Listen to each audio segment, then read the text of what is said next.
Conectados con Life, psicología para todos, a un clic de distancia. Hola, Hola, buenas noches. ¿cómo estás? Bien, ¿y tú, Hernán, cómo está todo? Muy bien, aquí dándonos ánimos por interno, más bueno. Sí, nos estamos escribiendo ahí, vamos, sí podemos, vamos, muy bien, ya estamos acá. Vamos. ¿Cómo estás? Bien, feliz de ver que la gente se está conectando con nosotros. Bienvenidos a todos los que se están conectando por primera vez o los que ya nos conocen desde antes. Qué bueno que estén por acá y qué bueno que tengan un montón de interés de escuchar todo esto que hablamos, Hernán y yo, pero más que todo, lo que viene a hablarnos, como siempre, una invitada excelente que tenemos para el tema de hoy. Ok, bueno, bienvenidos. Bienvenidos a este programa. Bienvenidos a Conectados con Life. Como siempre, programita encaminado, construido y dirigido para aclarar información, para trabajar sobre evidencia, para favorecer un montón de,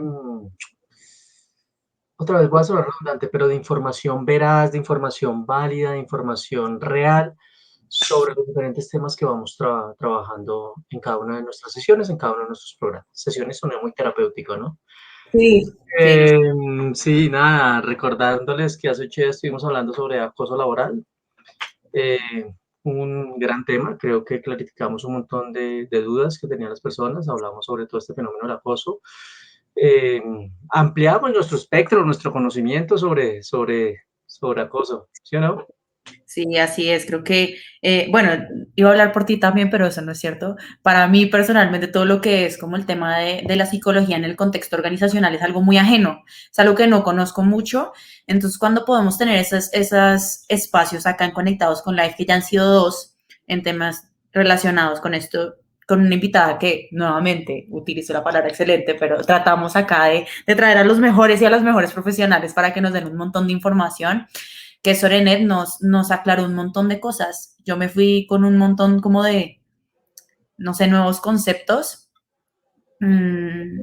Y nada, eso es lo chévere también de este espacio, que también sirve para nosotros dos. Suena un poco egoísta, pero así es. Sí, claro, sirve para un montón de gente ir clarificando y lo que hemos dicho, basado en evidencia, basado en ciencia, em, desmitificando un montón de información que muchas veces circula en redes, que circula en medios, que circulan en la calle, ¿no? Información que distorsiona una realidad y nos pone a actuar de manera muchas veces errónea y cometiendo errores pues, que van a desfavorecer nuestra salud mental. Así es. Entonces, eh, Hernán, ¿quieres contarles un poco de qué vamos a hablar hoy y por qué vamos a hablar de eso hoy? Bueno, hoy vamos a hablar de un tema que ya es nuestra segunda parte. Así es. Hace en unas temporadas anteriores, ya no me acuerdo, es que ya son tantas, tuvimos una excelente invitada donde clarificamos todo lo asociado a qué son los trastornos de la conducta alimentaria, conversamos sobre conducta alimentaria, sobre trastornos, sobre dificultades. Hoy, precisamente hoy, 2 de junio, es el Día Mundial de las Acciones o de la acción encaminadas al trabajo con trastornos de la conducta alimentaria, precisamente hoy. Y al ser este día, pues sí, quisimos y nos favoreció que coincidiera con el programa para precisamente hablar de esto. Hablar sobre, ahora va a haber una introducción sobre unas 9 verdades, pero ya ahorita los vamos a poner en contexto de eso, pero vamos a clarificar todo lo asociado a esto, vamos a desmitificar un montón de información que hay y vamos a tener como piso pues lo que implica esta dificultad, lo que implica esta enfermedad, lo que implica todas estas alteraciones asociadas a los trastornos de la conducta alimentaria. Sí, en ese primer programa que tuvimos, que llamábamos, si mal no recuerdo, algo así como cuando la relación con mi comida es tóxica, eh, justamente nos enfocamos un montón en aclarar qué es un trastorno de la conducta alimentaria, cuáles son los tipos de trastornos, qué hacer en estos casos. Si eso les interesa, por favor, los invitamos a que los vean. Están acá en nuestro Facebook, pero también están en nuestro canal de YouTube. Si eso es algo que los motiva y que los moviliza, básicamente ese es el objetivo de nuestro programa. Hoy queremos darles una nueva óptica a esa problemática y justo también mirando los comentarios que quizá en ese espacio no pudimos contestar. muchos de ellos podían incluso meterse dentro de estos mismos mitos. Y de estos preconceptos que tenemos socialmente, culturalmente, sobre lo que es un trastorno de la conducta alimentaria y cómo incluso sabiendo que su prevalencia es bastante alta y que las complicaciones que trae, y yo me quedo mucho, por ejemplo, con la idea de que las personas o los adolescentes específicamente que tienen dificultades en conducta alimentaria tienen 5 veces más probabilidades de tener, o sea, de morir que cualquier otro adolescente. Entonces, las implicaciones que tiene esto son grandísimas. Y por eso es que justamente hoy, el día que se conmemora algo tan importante para nuestra salud mental, creo que era un poco nuestra obligación traerlo acá a colación. Claro, Ceci, mira que chequeando todo esto y con nuestra invitada, comenzar a clarificar fenómenos como la prevalencia que tiene la anorexia nerviosa en nuestro país, que tiene a nivel mundial, las cifras y las asociaciones que hay en mortalidad por anorexia, en su asociación que hay con comportamiento suicida, esto es elevadísimo, ¿sí? Las manifestaciones asociadas a alteraciones en la conducta alimentaria en adolescentes en Colombia, ¿sí? Que están asociadas desde dietas hasta atracones, ¿sí? Porque es que estamos en dos extremos que yo creo que ahora más adelante también lo vamos a ir clarificando. Esto está creciendo de una manera, sin duda alguna, eh, in- yo diría exagerada. No quería usar un juicio, pero es de manera exagerada, ¿sí? Sobre todo porque hoy por hoy, ¿qué sabemos? Pues que los trastornos de la conducta alimentaria sí son enfermedades, ¿sí? Como tal. Son enfermedades que tienen multicausas, ¿sí? Son de orden, no son de orden unicausal, como muchas veces se ha venido velando en muchos medios de comunicación. No, esto tiene multifactores, ¿sí? Em, Factores que van bordeando y rodeando la parte biológica, la parte genética, ¿sí? Todo el modelo de estructura en crianza, la estructura de personalidad, todo lo que tiene que ver con el proceso de cultura, con lo que pasa en medios, ¿sí? Ahora detrás de cámara estábamos hablando con nuestra invitada lo que sucede ahora que tú te conectas y lo primero que ves es tu rostro, cómo te ves, cómo te percibes. Entonces empezamos a encontrar aquí un componente muy de orden multicausal, ¿m? Que va a ser parte de lo que vamos a ir abordando para también ir clarificando y rompiendo ese mito de que hay una única causa. Yo empiezo a pensar en un montón de cosas y me toca estructurar mi mente como calma, calma, ya todo vendrá en su tiempo. Pero creo que quizá a veces no tenemos que irnos tan lejos a llamar ya el tema como un trastorno, sino que también tenemos que estar muy alerta a las actitudes, a las creencias y a las prácticas que tenemos instauradas socialmente y culturalmente, que son esos precursores a los trastornos de conducta alimentaria que hemos normalizado un montón. Eh, no sé, pienso en todas estas cosas de los ayunos, en el abuso de ciertas sustancias que me hacen no tener tanta hambre, o por lo contrario, de ser más delgada o más delgado, que son conductas que como que vemos como normales, pensemos, y yo lo pensaba antes del programa y es, creo que hablando específicamente de mis amigas, todas en algún momento de su vida, por no decir en este momento, han estado en dietas súper exigentes porque quieren estar más delgadas o quieren que su cuerpo sea de una forma diferente. Y si eso pasa acá, esa es la regla, ¿sí? Es lo que está pasando y cada vez las cifras de los trastornos de la conducta alimentaria vienen en su vida y justamente era lo que nos decía nuestra invitada acá atrás y es que ahorita en todo el tema de la pandemia se han disparado los casos. ¿Por qué? Porque estamos acá cerrados, porque nos estamos viendo todo el tiempo, porque estamos mucho más ahí a la mano de poder tener todo este tipo de conductas que nos pueden llevar a tener una dificultad muy grande en temas de nuestra conducta de la alimentación. Mira, y luego enlazando eso que tú estás diciendo con esa misma presión de orden sociocultural que existe, con esa misma presión de orden sociocultural que está instaurada, donde se favorece la delgadez, ¿sí?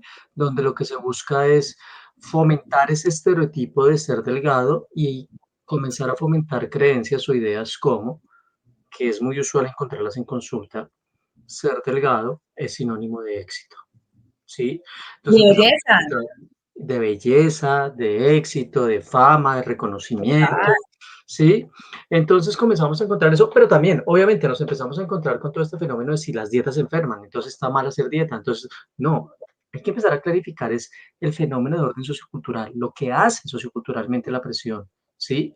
Pero asimismo, el factor protector, porque es que socioculturalmente también hay factores protectores, ¿sí? Lo Sí. que yo encuentro, lo que yo reviso, lo que uno escucha es los padres son los culpables. Probablemente la crianza marca, probablemente la crianza define un montón, ¿sí? Yo solo voy a usar un ejemplo en clase de donde en la crianza, llámese papá, mamá o cuidador, probablemente compara a su hija con la prima gordita. Y básicamente arreglándola, listándola para la piñata, viene la verbalización de, hoy te vas a ver con tu prima Pepita, pero ella es fea porque ella es gordita.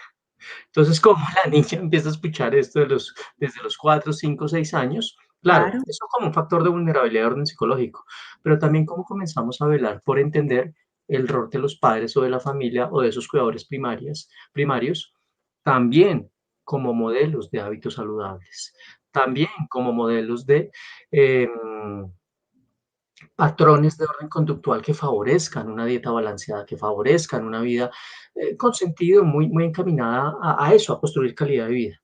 ¿Sí? Entonces vamos a tener que poner en la balanza eso porque es hablar del riesgo, pero también es hablar de la protección, es hablar de la posibilidad que tiene alguien de salir avante en todo esto. Así es, eso de hecho es uno como de los mitos en términos de la relación entre el trastorno de la conducta alimenticia y nuestro contexto o nuestra familia, que espero que podamos tocar y está acá como en nuestro tintero de mitos que vamos a trabajar o de verdades más bien que vamos a trabajar. Eh, y nada, pues esta es la invitación un poco para quizás soltar esta idea que tenemos de que es fácil, de que es muy fácil salir de acá o es muy fácil superar una dificultad en términos de la conducta alimentaria, que todo se soluciona con, no sé, comer bien, pero también pensar que cuando comemos también sentimos y quizá hay algo que tenemos que trabajar por ahí atrás. Yo creo que esa es la gran invitación que hacemos cuando hablamos de trastornos de la conducta alimenticia y aterrizamos a los hechos. Y no quiero que nos sigamos adelantando, Hernán. Creo que es importante, no sé si quieres agregar algo más antes de que vayamos a propagandas, yo de una pequeña cuña antes de eso. Yo quisiera agregar algo que trabajamos en el programa pasado, pero que luego es importante insistir. Bueno, uno, que ya hay un montón de preguntas, de cosas que vienen diciendo, como el famoso todo eso se va a comer hacia los niños, pero bueno, ya Sí, ahorita vamos a conversar sobre todo eso, pero total. sí quiero hacer énfasis en que políticamente, por fortuna, ya comienza a darse la importancia de esto.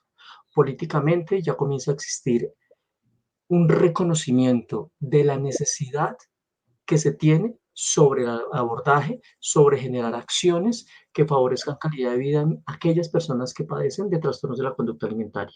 ¿Sí? Ya existe una resolución como tal, ¿sí? Que ordenó como tal la evaluación de orden integral y el tratamiento de dichos trastornos por parte del POS. ¿Sí? Esto empieza a ser un gran avance y definitivamente comienza eh, sí, a darnos de una u otra forma, a los que trabajamos en salud mental, un rol mucho más activo, un rol mucho más participativo y sin duda alguna una esperanza para aquellas familias o para aquellos hermanos, primos, tíos, novios, novias, esposos, esposas que probablemente conviven con alguien que tiene un trastorno de la conducta alimentaria. Entonces, con ese panorama esperanzador, nada, te dejo con tu cuña y después de eso nos vamos a una propaganda y volvemos con la invitada. Entonces, cuéntanos, Ceci. Una pequeña cuña, pues no es mía, es una cuña de LifeSense.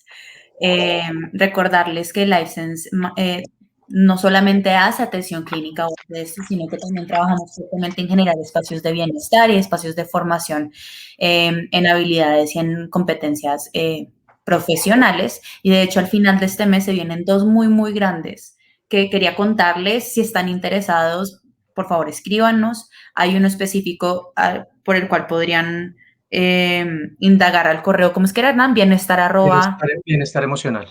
Bienestar emocional @livesense.com. ¿De qué es ese entrenamiento? Va a ser en todo lo que tiene que ver con pautas de crianza, criar niños y niñas. Y creo que es una de las tareas más extraordinariamente difíciles que podemos tener. Entonces, si eso es algo que creen que a ustedes les puede beneficiar o a alguien que conocen puede llegar a beneficiarlo, no duden en escribirnos, en contactarnos. Eso también va a ser a finales de este mes. Y lo otro, que justo vamos a ver una propaganda de esto, es que vamos a tener un entrenamiento en habilidades DBT para el manejo de problemas en pareja.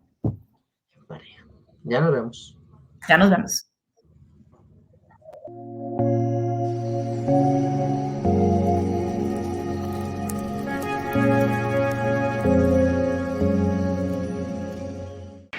mi nombre es Juan Pablo Boscan. Soy entrenador de DBT para Latinoamérica de Vitec. En esta ocasión los estoy invitando a participar de un workshop que se realizará el 25 y el 26 de junio de DBT y terapia de pareja. En la primera parte del workshop vamos a trabajar con el modelo de Alan Frusetti y parejas altamente conflictivas. En la segunda parte vamos a pensar cómo utilizar las estrategias de DBT para los problemas de pareja en terapia individual.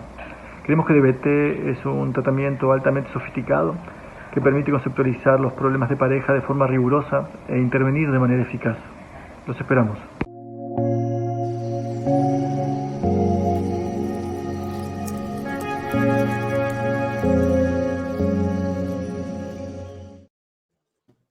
Muy bien. Bueno, DBT para dificultades de pareja. Excelente. Así es. Importante solamente aclarar que no tienen que estar entrenados en DBT para poder acceder a este entrenamiento, simplemente como ese conocimiento de cómo funciona, igual ahí se van a dar un montón de bases, pero nada, se viene un mes con muchísimas formaciones, tanto para profesionales como para personas que no trabajan en psicología. Anímense, si les llama la atención, pregúntenos. Y nada, entonces vámonos con nuestra invitada. Entonces, ¿quién viene por acá a acompañarnos primero en nuestro comité? Qué alegría nuestra invitada. Hola, Uli. Hola, buenas noches a todos. ¿Cómo Hola, vas? hermano, hola, Ceci. ¿Cómo vas? Igual de animada usted. Muy bien. Bien. Bueno, Bien. cuéntanos, expectativa, emoción. ¿Quién es la invitada? Cuéntanos. Bueno, nuestra invitada de hoy es Juanita Gempeller. Ella es una psicóloga clínica de la Universidad Javeriana de Bogotá, que cuenta con un diplomado en terapia cognitiva comportamental de la Universidad de Londres. Está dedicada a la evaluación y el tratamiento de trastornos de alimentación, el ánimo y la ansiedad desde 1997, o sea, como desde que yo nací. Es fundadora y directora científica de Equilibrio, del programa para la evaluación y el manejo de los trastornos de la alimentación, el ánimo y la ansiedad. Sí, sí. Ya, perdón. No lo voy a venir, ya. Es docente de la práctica clínica de la Universidad Javeriana y la Universidad de los Andes en Bogotá, profesora de la Facultad de Medicina, de la Facultad de Psiquiatría de la Universidad Javeriana y además es miembro del Consejo Directivo del capítulo hispano latinoamérico de la Academy for Eating Disorders y miembro activo de la Eating Disorders Research Society, Academy for Eating Disorders y la Sociedad Colombiana de Psiquiatría. Así que bienvenida, Juanita. Muchas gracias. Hola. Además de sentirme viejísima, me da experiencia, ¿sí no? Decía que había muchos años de experiencia. Sí, eso es verdad. Entiendo claramente que fue un piropo. Por favor, tómalo así, porque así es. Claro que sí. Toma la experiencia que tú nos puedes dar y que les puedes dar aquí a los chicos. Eso no tiene precio. Bienvenida. Qué bueno tenerte nuevamente. Muchas gracias a ustedes por invitarme. Bueno, entonces, yo no sé si se me permiten arrancar. Yo quiero enlazar un poco lo que, para los que estuvieron en nuestro programa anterior, trabajamos mucho. Juanita nos dio muchísima información sobre la claridad en qué son los trastornos de la conducta alimentaria, cómo se caracterizan. También creo que, si no me falla la memoria, trabajamos sobre algunas señales de alerta, de alarma. Así es. Y nos quedamos cortos en algo que precisamente hoy, por la fecha que se celebra, creo que es la mejor forma de arrancar este programa y es, Cierto. me voy a adelantar un montón, mucho lo que la gente quiere escuchar. ¿Qué tal si arrancamos con una pregunta encaminada a si es posible una recuperación para aquellas personas que tienen ese diagnóstico de trastorno de conducta alimentaria? Claro que sí, y me encanta empezar por eso porque a veces cuando uno habla de estas cosas suena como que es tan complicado y tan grave que no hay salida. Y la verdad es que parte de lo importante de este Día Mundial en Trastornos de la Conducta Alimentaria es contarle a la mayor cantidad de gente posible que la recuperación completa es posible. Ahí hay unas cifras que es importante dar y es, en principio, el 50% de las personas que tengan un trastorno de conducta alimentaria se recuperan totalmente, cosa que es muy raro decirlo en psiquiatría y psicología clínica, y del otro 50% hay un 25% que quedan con síntomas remanentes, pero pueden ser muy funcionales, sobre todo con gente muy crónica o que tiene otras enfermedades asociadas, y hay un 25% de ese otro 50 al que estábamos hablando, que donde no podemos hacer mucho, que son personas que llevan muchos años muy enfermas y que tienen síntomas asociados a otras enfermedades también. Pero lo que es importante subrayar ahorita, tal como lo estaban planteando Hernán, es que la recuperación completa es posible. Ahora, eso está ligado a algo. Entre más rápido uno detecte y logre diagnosticar, y logre intervenir, mejor, porque entre más pronto se borren los síntomas, mejor es el pronóstico. Súper, Juanita. Y un poco de la mano con lo que dices, que como entre más rápido se detecte, ¿cómo podemos de pronto identificar si algún conocido, algún amigo tiene este tipo de trastornos? ¿Cómo sería su físico, su forma de comportarse? Bueno, todo esto. Hay una cosa muy importante y es que aunque indudablemente hay algunos elementos que nos pueden servir, sobre todo si somos cercanos a esa persona, lo primero que tenemos que ver es que las personas con trastornos de conducta alimentaria se pueden ver saludables, a pesar de que pueden estar muy enfermos. Y eso sobre todo tiene que ver con la bulimia. En la anorexia, normalmente uno ve una delgadez muy extrema que llama la atención. Lo cual no quiere decir que cualquier flaco, o si tenemos algún amigo flaco, ya es anoréxico, ¿no? Que eso es parte de lo que es importante ver. Es decir, uno por ver a una persona no puede hacer un diagnóstico.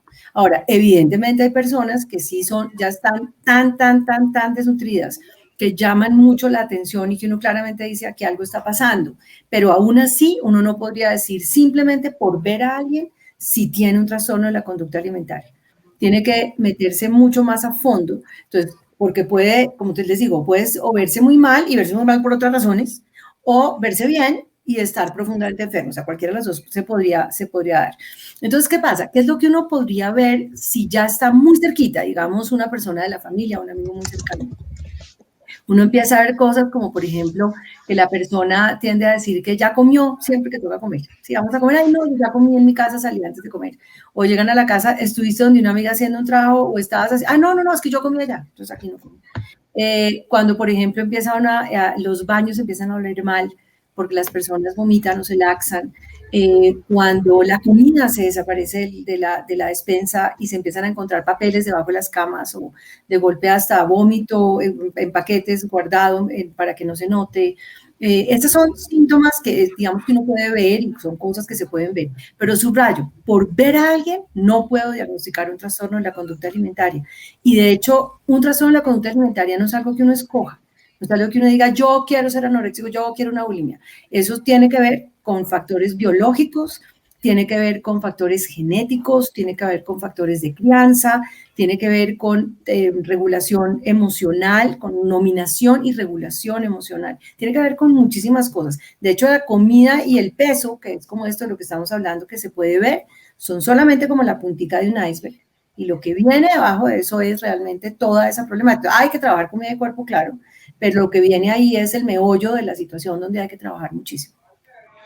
Juanita, y perdón, yo me metiendo mucho, pero entonces esto me vincula mucho a esas verdades que hoy por hoy se están trabajando, ¿sí? Esas 9 verdades que existen sobre los trastornos de la conducta alimentaria, y me pone a pensar en 2 de las que tenemos. Y una es, muchísima la gente que tiene trastornos de la conducta alimentaria se puede ver saludable, a pesar de que estén.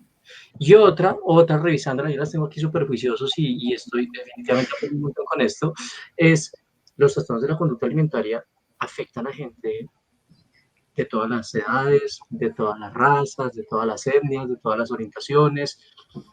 Yo te escucho hablar y nos ponen ese panorama. Mucha gente que se va a ver sana está atravesando por la enfermedad, pero adicional, esto es transversal, esto no mide estrato, esto no mide género, esto no mide, ¿cierto? Así es. Hay una diferencia de género, digamos que la mayoría de las personas que tienen un trastorno de conducta alimentaria tienden a ser mujeres. La relación es de cada 10 mujeres un hombre o de cada 6 mujeres un hombre, dependiendo de las cifras y de los estudios que utilicemos para dar esta proporción. O sea, tienden a predominar las mujeres, pero la realidad es que se da en hombres, en mujeres. De hecho, por ejemplo, hay un dato que no me acuerdo si les conté la vez pasada, pero que es muy interesante, y es que el trastorno por atracones es el más común en el mundo en hombres latinos. Es un tema bien interesante, por ejemplo. Y esto pues atraviesa empezamos a encontrar anorexias prepuberales desde los 7 años, antes de que los niños y las niñas se desarrollen, más en niñas en esas edades. característico entre 12 y 25, y ya lo que llamamos anorexia en mujer mayor o en hombre mayor, que son mayores de 30, así como para ir un tema de que después de 30 se considera mujer u hombre mayor, y esto va hasta los 65, en que puede haber igualmente una anorexia o una bulimia. Entonces, sí, tal como lo dice Hernán, atraviesa las etnias, las razas, los géneros, todo, las edades, absolutamente todo. Sí, yo creo que es una alerta muy grande, porque como muchas cosas que pasan en salud mental, puede ser una cosa que pasa sin que nadie se vea, que sea invisible. Sí. Y por lo contrario, que además se ha reforzado, ¿no? Oye, qué flaca te ves, oye, qué linda te ves, y no nos estamos dando cuenta que detrás de eso hay un trastorno en la conducta alimentaria. Entonces, quizá hay que tenerle mucho ojo a también qué estamos diciendo, a qué le estamos prestando atención, porque puede que haya algo detrás que no estamos viendo. Así es. Eso es muy, muy importante. La mayoría de las veces cuando alguien empieza a hacer una dieta y baja de peso, lo que recibe son elogios, ¿sí? Uy, te has bajado de peso, estás flaca, eso es sentido como una maravilla, ¿no? Y entonces pues eso mantiene el comportamiento. Y a veces también actúa al contrario, como dices tú, y es que necesito mantener esa restricción a como de lugar, y si por alguna razón no tengo unos rasgos de temperamento que me lo permitan, pues empiezo a hacer atracones y empiezo a compensar y me puedo enredar muchísimo. Y ahí también empiezan los comentarios, ¿sí? Siempre en dieta y no bajas. A todo lo que eres capaz de comer, lo que me encontré en tu cuarto, ¿no? Todo ese tipo de cosas que también nos encontramos. Pero eso, pues yo siento que eso también se refuerza mucho como por lo que vemos en redes sociales, en la televisión. Por todas las famosas le quieren recomendar a uno esta dieta, estos jugos, esto. Así es, eso es uno de los temas. Ahora, hay una cosa muy importante, ahora que lo estás planteando, ya ese es un desencadenante muy importante, no es la causa.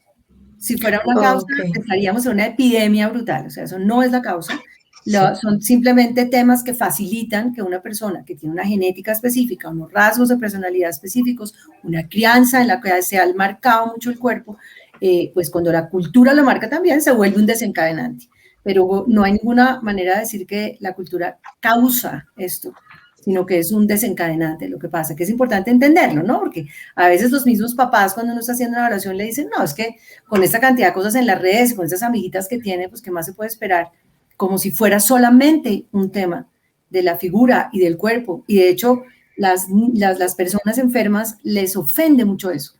Es como, no se crean que somos unas bobas ahí caprichosas, sino que aquí estamos enfermas, esto no nos lo pedimos. Pues algunas entran, digamos que porque la moda de la amiga fue hacer comer menos o hacer dietas o purgarse y la gente entra en el trastorno de esta manera.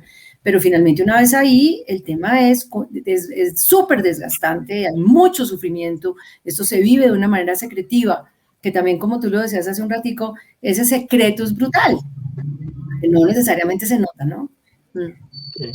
Y yo me engancho mucho a esto que dices, ¿no? Porque nos dices, puede ser el desencadenante, pero no es la causa. Y me meto mucho como esta otra verdad que habíamos hablado y que ahora la traemos acá. Y a un mito muy grande que incluso nos hacían en los comentarios el programa pasado, que lo hablábamos, no sé si te acuerdas, al final cuando terminamos el programa. Y esto, este tema de esta idea que tenemos de que la causa única son los papás o la mamá y todo esto que viene de atrás. Y la pregunta un poco que traigo acá a la mesa es, ¿qué papel juega esa red de apoyo de la persona que tiene un trastorno de la conducta alimentaria en la adquisición y en la intervención? Bueno, a ver, juegan un papel indudablemente en las dos, digamos, en las dos cosas. Y otra vez, no son la causa, nunca uno puede decir que un papá o una mamá, como de hecho se decía en algún momento en la historia, cuando esto se empieza, aquí hago un poquito de historia, cuando se empieza a hablar de trastornos de alimentación, estamos hablando de los 80s, y antecitos de los 80s, las primeras planteamientos decían que había como madres que enfermaban y padres que enfermaban a los hijos. Eso se ha ido pues cada vez más debatiendo y entendiendo que de esa manera no funciona.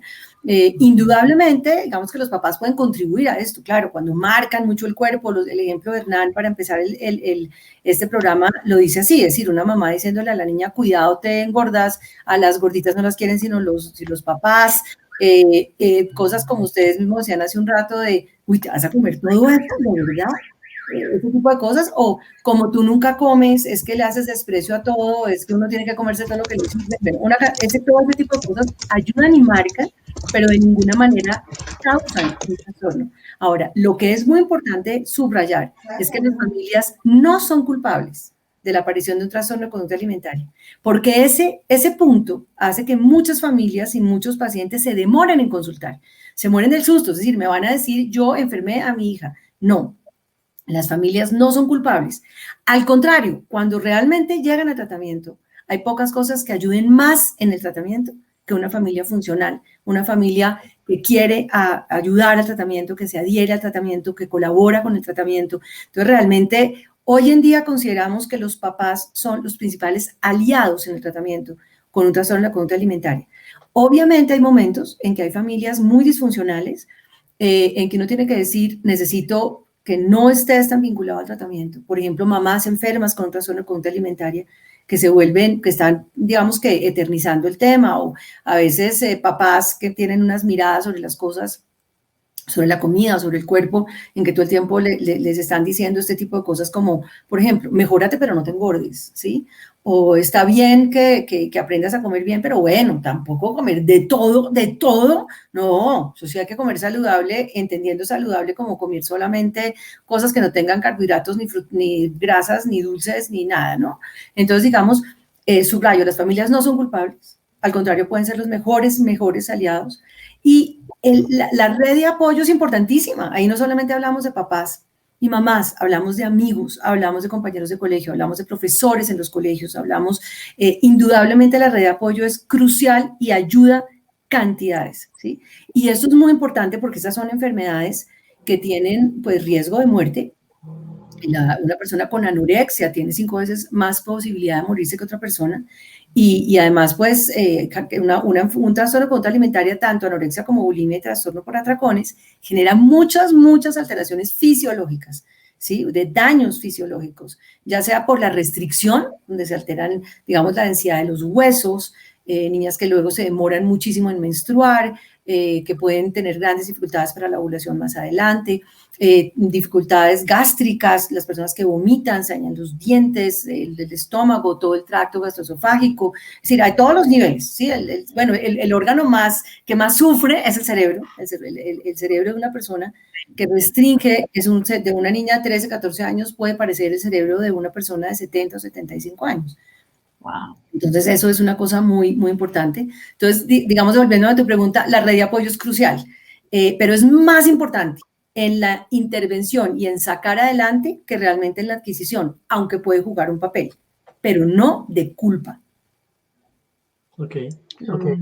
Juanita, y vinculándonos a esto, a ver, tenemos todo aquí un stand de preguntas preparadas, pero quiero como vincularme a algo que tan pronto iniciábamos. Mari Córdoba nos hacía una pregunta que no sé si vale al contexto, si la puede hacer desde el contexto clínico, desde el contexto familiar, pero entonces surge esto, después de lo que tú nos vas diciendo, de lo relevante que es la familia, del apoyo, o sea, de cómo puede favorecer ese apoyo de orden sociofamiliar. Yo creo que esta es una información que gira mucho en torno a las familias. ¿Desde qué edad se puede hacer este diagnóstico? ¿Desde qué edad realmente podemos decir que ella nos hace una descripción de un caso de una posible anorexia? Pero en términos generales, ¿desde qué edad se podría hacer ese diagnóstico? Más o menos alrededor de los 7 años. Okay. Nosotros, la paciente en la anorexia prepuberal se puede diagnosticar desde los 7 años. Son anorexias antes de que la niña se desarrolle. Son anorexias muy difíciles de tratar porque son anorexias en las cuales, como no ha habido todavía un desarrollo, el tema del cuerpo no es tan claro, el pensamiento es todavía muy rígido, son muy complicadas de intervenir. Se logra, claro, y entre más pronto se haga mejor, pero claramente desde los 7 años se puede hacer ese diagnóstico. Ok, bueno, temprana edad. Temprana edad, porque realmente esos trastornos sobre todo aparecen de forma típica entre los 12 y los 25. Entonces, digamos que hablar de 7, 8, 9 años son, digamos que edades muy tempranas, pero hay situaciones, y las hemos tenido, nosotros hemos visto niñas, sobre todo niñas, hemos tenido niñas, pero también hemos tenido niños de esas muy chiquitos con este tipo de dificultades. Y, Juanita, perdón, me enganché aquí, es que las preguntas, es que la gente empieza a participar. Claro, dale, vamos por donde. Pero es que con eso desde un diagnóstico desde los 7 años, pero entonces, por ejemplo, Carol Stephanie nos dice algo, es más como un relato, pero que tiene que ver con esos diagnósticos familiares, que eso también es súper nocivo, digo yo. Carol Stephanie nos dice, ella tiene una genética de ser delgada, una genética de delgadez, pero es tal el nivel de presión del círculo familiar que insisten que si ya no sube de peso, la empiezan a catalogar como anoréxica. Esto podría desfavorecer, eso también podría terminar afectando para que haya algún tipo de trastorno asociado a los atracones. Claro que sí, claro que sí. Mira lo que pasa. Buenísima la pregunta, porque no porque una persona sea delgada, tiene una anorexia, ¿sí? Sí, lo que hace que una persona tenga una anorexia es que restrinja de forma significativa la cantidad y la calidad de lo que come, que quite grupos alimentarios de su dieta, que empiece a comer, digamos, a tratar de saltarse comidas de una manera sistemática, que la bajada de peso no para y no para y no para y no para. Es como una bajada que no para nunca. Entonces, cada vez hay que seguir y seguir y seguir. Y la persona desea esa delgadez, que se siente más grande y más gordo de lo que realmente es. Entonces, no tiene nada que ver con ser flaco. Hay flacos sanos, ¿sí? Hay flacos. Entonces, ¿qué pasa? Si la persona come bien, tiene un buen hábito alimentario, comer entre 3 y 5 veces al día, de hacer un ejercicio normal, y es flaca, pues es flaca, ahí no hay anorexia, ¿sí? Pero para que haya anorexia se necesitan muchas más cosas, ¿sí? Por eso está tan relacionado con la primera pregunta, que uno no por ver a alguien dice, uy, se tiene anorexia, uy, se tiene bulimia. No, ojalá fuera así de fácil, no es tan fácil. Y claro que puede marcar, porque cuando arrancan con el tema, entonces empiezan a marcar el cuerpo. Entonces el tema es, ¿qué pasa con mi cuerpo? Soy como rara, ¿qué es lo que me está pasando? ¿No? Y pues eso también hace mucho daño para la persona y para la autoestima de la persona. Okay. Claro. Bueno, Juanita, ya hablamos como un poco de la parte de la red de apoyo, la familia, los amigos y demás. Nos gustaría saber qué papel juega ahora la sociedad en general en este tipo de trastornos. Pues como estábamos diciendo, la sociedad tiene un papel muy importante y en la sociedad no solamente hablamos de las familias, de la sociedad, sino de las familias macro, del colegio, de los amigos, de las personas con las que hace uno deporte, de la gente que lo rodea, en fin. Tiene un papel muy importante como desencadenante del trastorno porque hay una presión social, lo decían al comienzo ustedes también, la idea de que para poder ser exitoso en la vida hay que ser flaco y bonito. Si no es flaco y bonito, esa vaina no funciona. Entonces, pues la gente tiene que moverse hacia cómo es que es eso de ser flaco y cómo es que tengo que ser bonito, con el lío que además no es solamente flaco, ¿no? Sino que es que tiene que ser flaco, pero si es mujer, entonces también tiene que tener senos y cola y cintura, pero bueno, eso tiene una cantidad de reglamentos sociales virtuales. Entonces, obviamente la sociedad tiene un papel ahí. Hay muchos países en los que, por ejemplo, prohíben que haya modelos de tallas muy bajitas, buscan que no haya modelos que tengan menor talla, que sea la talla 8, o sea, la menos que tienen, para que no haya este tipo de cosas. Y pues como les decía, es un desencadenante, para nada es la causa, pero es un desencadenante. También, por otro lado, en la medida en que ha aumentado la conciencia sobre la importancia a nivel social de cuidar el vocabulario sobre el cuerpo, el vocabulario sobre si eres gorda o flaca, bonita o fea, en la medida en que eso se ha empezado a trabajar y hay más conciencia de que debo hacer énfasis en otras cosas, no porque no se pueda hablar del físico, claro que se puede hablar del físico, pero que hay que hablar de otras cosas también y que lo que hace valiosa a una persona no es única y exclusivamente su apariencia física, que la sociedad ahí está jugando un papel de protección, ¿sí? Que también Hernán hacía referencia a eso, es decir, la mayoría de las variables de vulnerabilidad pueden volverse de protección dependiendo de cómo se utilicen. Entonces, aquí también pasaría eso. Ok. Bien, y yo creo que eso justo, Juanita, tú nos empiezas como a llevar hacia otra de las verdades grandotas que acá la planteamos como pregunta, y de hecho yo la enlazo a una pregunta que nos hace Alejandra. Y Alejandra, ella dice algo así como, cuando dicen que la familia no es la causa, es haciendo énfasis que no es la única causa. Es decir, es una problemática que es multicausal y existen muchas otras razones que desencadenan un trastorno de la conducta alimentaria. A ver, primero voy a ir poquito a poco en la pregunta, no me la quiten. No me la voy a quitar, que quiero verla ahí. A ver, hay una diferencia entre las causas y los desencadenantes, ¿sí? Los factores, para empezar, tiene toda la razón Alejandra en decir que los trastornos de conducta alimentaria son multicausados. Y los múltiples factores son factores de orden genético, o sea, hay diferencias genéticas que cada vez estudian más. Hay grupos en el mundo, en Estados Unidos hay un grupo muy importante que lidera una persona que se llama Cindy Bullock, hay unos en los Países Bajos, hay grupos dedicados solamente a mirar esto, o sea, hay factores genéticos, no hay un gen, sino hay una cantidad de alteraciones genéticas que están asociadas a poder hacer un trastorno de conducta alimentaria. Hay variables genéticas, hay variables biológicas que son los rasgos de personalidad. Uno nace con los rasgos de personalidad. Y esa es otra de las razones. Es decir, para yo poder hacer una anorexia, tengo que tener un rasgo de personalidad de corte muy obsesivo, perfeccionista, que son además, claro, una cantidad de características que me puede llegar a un logro grandísimo. O sea, ser obsesivo puede ser una maravilla, pero yo tengo que tener esos rasgos para poder hacer esa restricción tan masiva. O, por ejemplo, en el caso de la bulimia, tengo que tener rasgos de personalidad impulsivos para poder tratar de restringir y luego irme para el otro lado y tener otra cantidad de comportamientos. Entonces, digamos que los factores para poder hablar de multicausalidad son genéticos, biológicos, luego hablamos de psicológicos, que tiene que ver con toda esa aparición de la expresión de esos rasgos de personalidad en la persona, que tienen que ver con la crianza, con la familia. Ahí la familia está jugando un papel, es un pedacito de eso. Y cuando yo uno esos factores genéticos, biológicos, psicológicos, y luego hablo de los socioculturales, de los que hemos estado hablando ahora, qué es lo que dicen las redes, qué es lo que dicen en general, cuál es la idea de belleza, cuál es la idea de éxito. Uno todo eso, ahí me aparece la posibilidad de un trastorno de conducta alimentaria. Pero miren todo lo que nombramos. Entonces, fíjate que en la pregunta quiero hacer esa diferencia de que esta problemática, los trastornos de conducta alimentaria, son multicausales. Y eso quiere decir que son muchas variables que interactúan. Ahora, los desencadenantes, eso es otro concepto totalmente diferente, es que hace que esto se presente.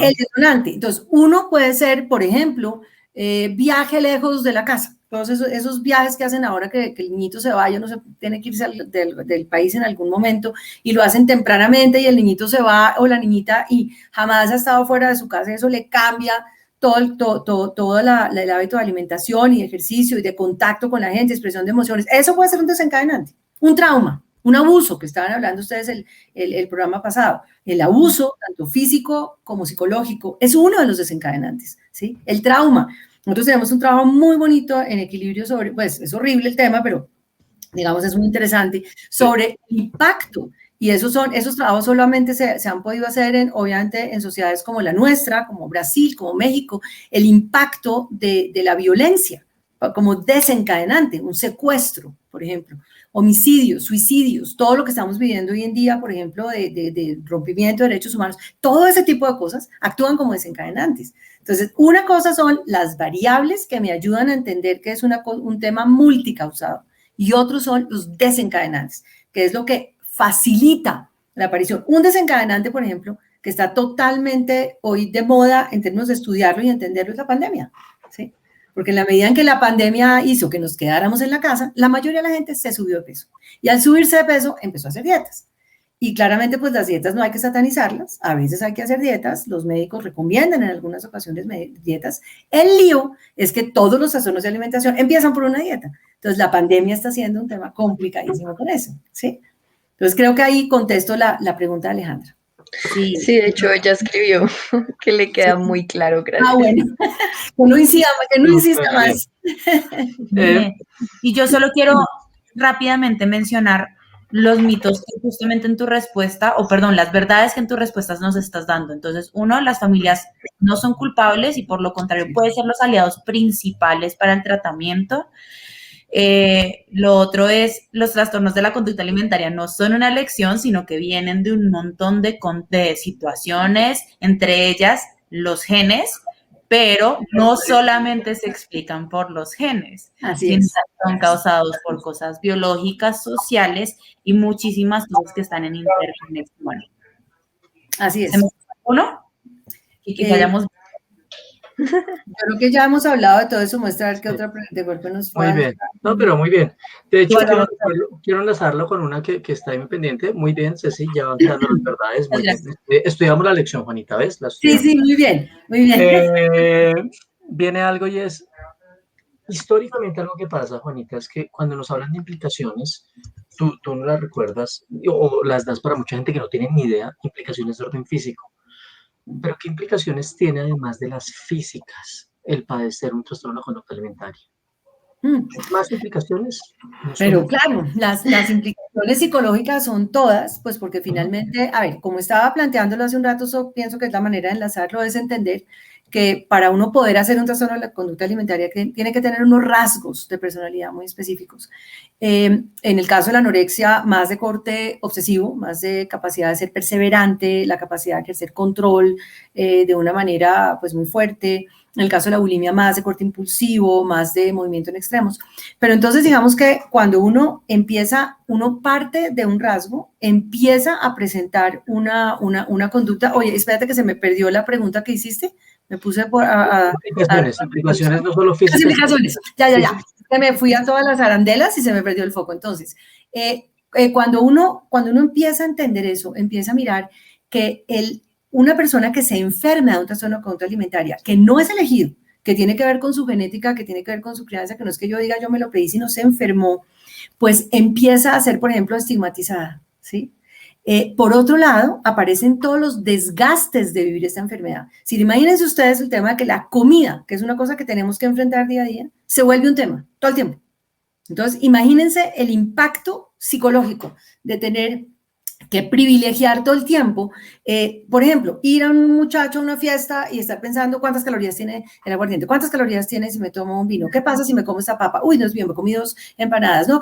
Y esto diario, el desgaste desde el punto de vista psicológico es brutal, el cansancio. Muchas veces parte de lo que hace que uno logre enganchar en tratamiento a estos personajes, hombres y mujeres, es decirles, dime una cosa, ¿tú qué tanto piensas en esto? Y lo que le dicen a uno es todo el tiempo, ¿sí? Ahora, ¿qué otras implicaciones importantísimas? Todo lo que tiene que ver con regulación emocional, porque resulta que lo que tú hagas en la expresión de estos rasgos de personalidad, pues obviamente tiene que ver con el comportamiento, no solamente pensamientos, sino emociones y comportamientos. Entonces, las implicaciones emocionales son brutalmente fuertes, ¿sí? Yo no soy capaz, no sirvo para nada, no me lo merezco, o bien porque no soy capaz de salir de esto, o bien porque no soy capaz de mantenerme enfermo, por ejemplo. Ese es un tema importantísimo y complicadísimo en la anorexia, ¿sí? La mayoría de las personas que tienen anorexia no se quieren mejorar. Y el impacto es al revés, es decir, si yo me llego a mejorar, me estoy traicionando a mí misma. Imagínense la implicación psicológica de eso. Eso es brutal, porque yo no me merezco comer, por ejemplo, ¿sí? O lo que viene asociado a todo esto que son autolesiones, ¿sí? Son muy comunes las autolesiones, como una manera de regulación emocional. Así que ahí es muy importante todo el trabajo de DBT, que es precisamente mirar cómo lo que tenemos que enseñar, y de hecho, por ejemplo, nosotros en Equilibrio tenemos 3 o 4 grupos semanales para cada horario de habilidades, de regulación emocional, de tolerancia al malestar, porque el desgaste emocional es brutal. Entonces, digamos que las implicaciones son muchas y las psicológicas son tan importantes o más que las físicas. Sí, es que uno pudiera decir o más, pero sí, Okay, es muy importante. okay. Gracias, porque entonces quiero ir cerrando con 2 verdades más. Número 1, después de escucharte nos damos cuenta entonces que este diagnóstico de un trastorno de conducta alimentaria básicamente va a generar una crisis de salud que puede afectar funcionamiento personal, familiar, físico, general. Número 1. Sí. Y número 2, escuchándote ahora al final, también podemos clarificar que otro de los impactos es que va a estar asociado a un mayor riesgo suicida. Sí, No solo sobre todo, médicas, sino también a riesgo suicida. Sí, quiero explicar eso un poquito. Las personas, bueno, tanto en anorexia como en bulimia con atracones, pero sobre todo en anorexias y bulimias aparece este riesgo. En la anorexia, cuando una persona, la anorexia es aún mayor, y ya voy a explicar por qué. Cuando una persona se desnutre, cuando una persona empieza a perder peso y empieza a desnutrirse, pero es que eso, digamos que hay que ser cuidadoso porque la persona con bulimia, pues uno la puede ver muy bien, pero está súper desnutrida, porque comen muy mal y se laxan y vomitan y lo que sea. Entonces, ¿qué pasa? Cuando esa desnutrición se da, ¿qué es lo que pasa con los niveles de serotonina? Que se bajan los niveles de serotonina, porque los niveles de serotonina dependen, hay una parte que tiene que ver con la genética, pero hay otra que tiene que ver con que yo tengo que comerme los aminoácidos para que mi cerebro pueda sintetizar, mi sistema nervioso pueda sintetizar la serotonina. Entonces, cuando la serotonina se baja, yo puedo deprimirme, ¿sí? Entonces, yo puedo deprimirme de dos maneras. Yo puedo deprimirme porque tengo una genética para una depresión, en cuyo caso yo tengo un trastorno de alimentación y una depresión, o yo puedo deprimirme porque de restringir la alimentación tanto, me deprimo. Entonces, en ese caso, la depresión es secundaria, pero igual aparece. O sea, es tan grave que sea una depresión primaria como que sea secundaria a un trastorno de conducta alimentaria. Cuando una persona se deprime y está desnutrida, se deprime más aún, ¿sí? Y lo mismo la obsesividad se va al diablo. Y entonces las personas con anorexia, ¿de qué se mueren? ¿Sí? Se mueren de desnutrición, de que simplemente cuando uno deja de comer, pues se muere, y se mueren por suicidio, ¿sí? Porque hay un momento en que esa vivencia es insufrible. Ahora, eso también aparece en bulimia por otras razones, porque también se pueden deprimir, uno puede tener una bulimia y estar deprimido, son las comorbilidades y trastornos ansiosos, y por otro lado, por el componente impulsivo, como el desgaste es tanto. O sea, imagínense una persona con una bulimia que come, entonces se angustia, se le va la mano, se excede, entonces se siente re mal, se siente hasta acá con la comida, entonces tiene que laxarse y piensa que es lo peor y que qué porquería y que qué asco y que qué horror y vuelve y como y vuelve y restringo y vuelve y como. Hay un momento que dicen, esta vaina no la quiero vivir más, ¿sí? Y esto tiene que ver también con que al lado de esto una persona muy impulsiva se le va la mano en el trago, se le va la mano en las compras, se le va la mano en la utilización de tarjetas de crédito, pues que los rasgos de personalidad impulsivos son para todo, no solo para la comida. Entonces el desgaste emocional es brutal y eso facilitaría en un momento, en un acting, la posibilidad de suicidarse. Entonces el suicidio es una de las cosas con las que tenemos que lidiar y ahí también otra vez, por ejemplo, los temas, aunque CBT es una de las técnicas, son las técnicas más utilizadas para el tratamiento de los trastornos de conducta alimentaria, cada vez más usamos técnicas de DBT porque tenemos que hacer todos estos planes de crisis, toda esta ayuda a que tengan habilidades de manejo de esos momentos. Entonces, sí, definitivamente son temas mortales y por eso son tan importantes de diagnosticar e intervenir. Bien, yo creo que eso es fundamental para espacios como estos que tenemos en Conectados con Life, es abrir los ojos a que genuinamente la problemática es significativa y que puede conllevar un montón de consecuencias. Y yo quiero, hay una pregunta en los comentarios, Juanita, que habíamos aclarado en el programa pasado, pero no quiero que pase como por desapercibido acá, porque creo que es importante igual aclararlo. Y Marta Padilla nos dice, veo que solo se refieren a la bulimia y a la anorexia. ¿Y la obesidad entra dentro de los trastornos, el comer compulsivamente? Bueno, la obesidad no es considerada como un trastorno de conducta alimentaria, es una enfermedad diferente, no entra acá. Ahora, hay una relación, y es importante la pregunta de Marta, en que las personas que tienen trastornos por atracones, hay un 70% que llegan a la obesidad. Entonces, hay muchas veces que nos remiten personas obesas que tienen un trastorno por atracones. No todas las personas obesas lo tienen, y la comida compulsiva, solamente la comida compulsiva, no es un trastorno de conducta alimentaria. Los trastornos de la conducta alimentaria son anorexia, bulimia, trastorno por atracones, y el ARFID, que es la restricción selectiva, digamos, que hacen los niños de ciertos alimentos, como esos niños que les dicen consentidos o caprichosos porque no se comen sino las papitas que hace la abuela o las albóndigas que hace la mamá, bueno, ese tipo de cosas, y que finalmente se ha identificado que en muchos casos es una dificultad de integración perceptual. La obesidad no es un trastorno de conducta alimentaria, pero yo puedo llegar a la obesidad por tener un trastorno por atracones. Ok, mil gracias, esa fue un recorderis, entonces, gracias, súper. Y, Juanita, tratando de empezar a hacer ya este cierre, ya se nos va el tiempo muy rápido, ya creo que tenemos que definir que cuando venga Juanita tenemos que trabajar 2 horas de programa, no. Pero entonces, frente a eso, quiero devolverme a esta pregunta central con la que arrancamos, sobre esa esperanza, sobre esa posibilidad de visualizar que esto se puede trabajar. Y quiero engancharlo de una otra forma, una de las preguntas que hace Daniela Lorente, y es, ¿cómo podemos hacer para proteger a nuestros hijos desde la infancia? O sea, teniendo en cuenta que la sociedad y la delgadez está instaurada, ¿cómo podemos hacer en pro de la prevención y vuelvo a enganchar. Ujú, Sería el camino más efectivo si ya está el trastorno. ujú. A ver, bueno, digamos que primero voy a empezar por decir, engancharme, como decías tú, con la parte más esperanzadora. De aquí hay salida, hay luz al final del túnel, la recuperación completa es posible en los trastornos de la conducta alimentaria y por eso es tan importante detectar e intervenir, pero claramente es posible recuperarse, salir adelante, se puede. Ahora, la prevención es complicadísima. La verdad, voy a hablar de algunas cosas que ayudan, pero los datos que tenemos en prevención son malísimos. Desafortunadamente, como pasa en la mayoría de las áreas, ¿sí? O sea, la prevención no funciona muy bien. Ahora, hay muchos grupos trabajando en eso, buscando qué cosas pueden ayudar. Entonces, hay una serie de cosas que son específicas para trastornos de conducta alimentaria, porque en prevención se habla siempre de factores específicos e inespecíficos.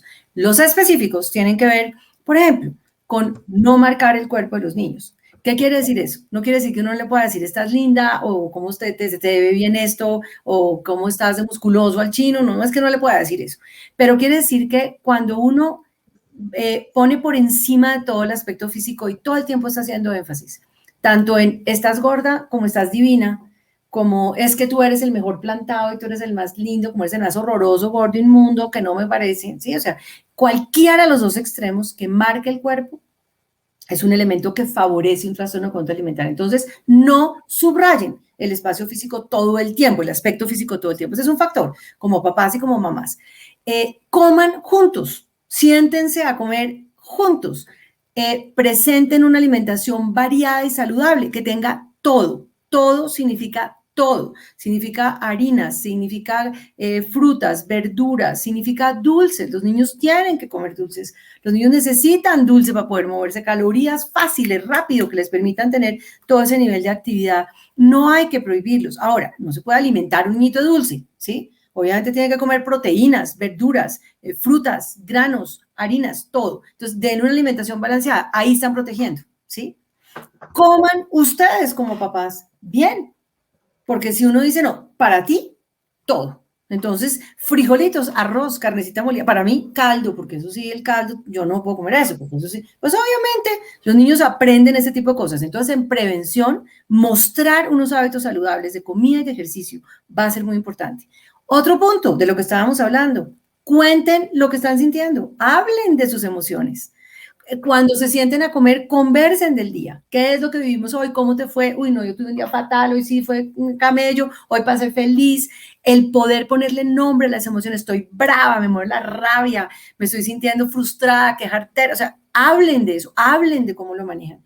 Y ahí empezamos a hablar de temas que son inespecíficos, porque no están hablando de comida de cuerpo, pero están totalmente relacionados con eso que hay debajo de la puntica del iceberg, que es la vida emocional de una persona. Entonces, fíjense que hay una cantidad de cosas que se pueden hacer que son, digamos, de la cotidianidad, como eso, desayunen con los niños. Ojalá ahora en pandemia almuercen con ellos, coman por la noche, denles medias 9 y 11, si es los niños sobre todo creciendo que necesitan fraccionar, hablen de sus temas, estén pendientes de que el niño no use el baño después de las comidas inmediatamente para no favorecer la aparición de esos comportamientos de compensación. O sea, hay muchas cosas que se pueden hacer y digamos que eso tampoco blinda a nadie. O sea, a veces hay familias súper chéveres que criaron muy bien y el niño o la niña se enferman, ¿sí?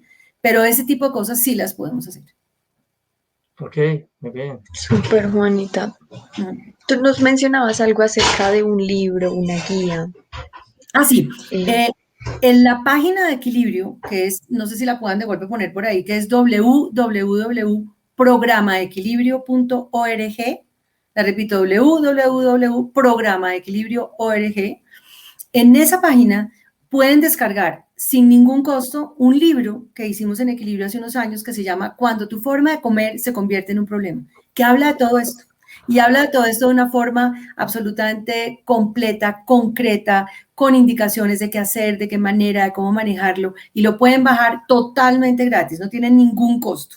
Igualmente, si ya se están enredando con el tema o si saben de alguien que esté complicado ya con un trastorno de alimentación, en la página de Equilibrio donde dice programa vínculo, ¿qué es el programa vínculo? El programa vínculo es un programa para entrenar en habilidades de manejo a las personas que tienen un ser querido que tenga un trastorno de alimentación. Ahí aparecen 8 sesiones de 1 hora en las que se hace una presentación y se va explicando la presentación de las principales habilidades. También las pueden descargar sin ningún costo. Úsenlas y difúndanlas, que para eso son. Muy buenas herramientas.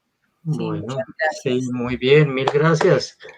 Con Juanita, mucho como siempre, un honor. Qué bueno aprender de ti, qué bueno conversar contigo. Esto a mí se me ha olvidado, yo había prometido que la próxima entrevista contigo va a ser con cafecito y entonces fue agua, entonces para la próxima va a ser con café. Una excelente invitada. Gracias por aclarar, gracias por ser parte de este trabajo que se hace a nivel mundial con el trabajo dirigido a personas con trastornos con conducta alimentaria. Entonces, bien. Pues muchas gracias a ustedes por invitarme. Es todo un honor y cuando quieran, aquí estaré. Vale, gracias. Bueno, Gracias. Por ahí en los comentarios nos agradecen, ¿no? Muchísimas gracias, excelente invitada, muy interesante. Entonces, creo que no pudimos haber tenido un mejor espacio. Muchísimas gracias, Juanita. Gracias a ustedes. Es real. Vale, y no se vayan sin, Juanita, te contamos en 8 días, vamos a hablar de otro temita ahí que es también mueve gente y que aparece y que se confunde mucho con problemáticas de órdenes de personalidad, y es la tan famosa, esa dificultad que existe sobre la dependencia emocional. Vamos a hablar, vamos a desmitificar, vamos a hablar de algunos rasgos de personalidad que pueden favorecer esa vinculación de orden patológico hacia una persona, hacia una pareja. Vamos a desmitificar ese término que está circulando en redes de que todas las relaciones son tóxicas y toxicidad. No, vamos a desfavorecer eso, vamos a traer evidencia sobre eso. Entonces, en 8 días vamos a hablar de dependencia emocional. Están cordialmente invitados y nos vemos. Un placer. Buenas noches. Buenas noches. Muchas gracias. Chao,